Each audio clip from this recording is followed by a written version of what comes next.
भंडाऱ्यामधील कार्यकर्त्यांच्या व्हॉट्सअॅपवर आमची नजर आहे असं खळबळजनक विधान चंद्रशेखर बावनकुळेंनी केलं। तर कार्यकर्त्यांनी बेईमानी केली तर 5 वर्ष दरवाजे बंद करणार असा इशारा बावनकुळे यांनी कार्यकर्त्यांना दिलाय। यावरून राऊतांनी टीका केली आहे। मंत्री चंद्रशेखर बावनकुळेंनी भाजपच्या भंडाऱ्यामधल्या कार्यकर्त्यांना झटका दिलाय। भंडाऱ्यात कार्यकर्त्यांच्या व्हॉट्सअॅपवर आमची नजर असल्याचं वक्तव्य करून बावनकुळेंनी खळबळ माजून दिली आहे। लोकसभा निवडणुकीच्या वेळेला भंडाऱ्यात भाजपमध्ये बंडखोरी आणि गटबाजीला ऊत आला होता। त्यामुळे स्थानिक निवडणुकीआधी बावनकुळेंनी भंडाऱ्यामधल्या भाजप कार्यकर्त्यांना व्हॉट्सअॅप सर्व्हेलन्सचा झटका दिला।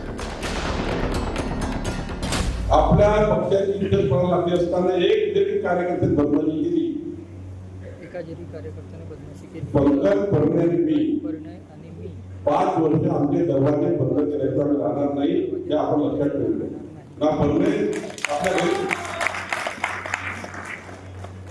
ना पंकज आणि मी यादी पोलिसांकडे मागणार, आपले सर्व्हिलन्स पण टाकणार, तसे भंडाऱ्याचे सर्व व्हॉट्सअप ग्रुप सर्व्हिलन्स पण टाकले आहे।